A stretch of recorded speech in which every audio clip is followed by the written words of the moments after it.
CV and certificate, jumping from company to company. That company started from somewhere.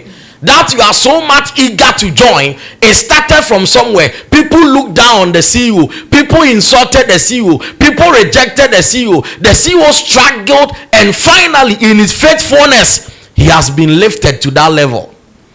I say everybody is jumping. When they are not accepted by spiritual father, I've seen a lot of changes.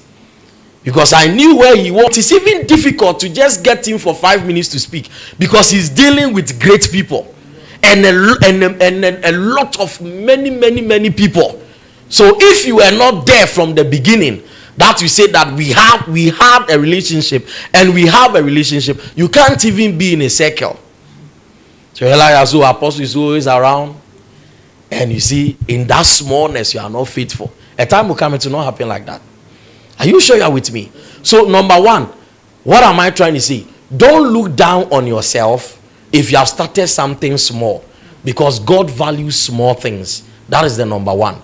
Number two, don't accept the fact that people are looking down on you and you are stopping what you are doing because of that. But understand that God values that small thing that you are doing, and that if you become faithful, it will grow, it will flourish, and it will prosper. That's what I'm saying. And I'm not talking into the negative. I'm talking about doing something positive. And as a pastor, I will narrow it down to serving God. Serving God. But I'm hoping you will understand what I'm trying to put across. I hope you are getting the point. May the Lord help us. Let's be patient, so that we don't quickly overlook small things. I remember there was a particular lady in this beautiful church, and there was a guy who was a church worker and wanted to advance on this lady.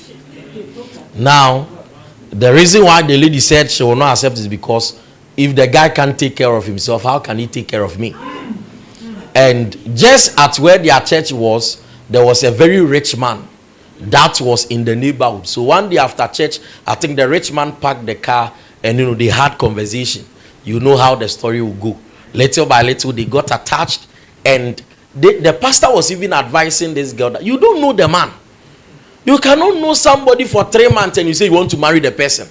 It's not up to even 6 months. He wants to just marry the person. And because of that, he stopped the church. And eventually, they married. Not knowing that the guy was a fraudster. When later this guy was investigated and was arrested, they freezed all his accounts and all his properties. Do you know what the guy did? The guy fled. It was left with this lady. The lady when they are saying that who became slim, the proposal that he gave,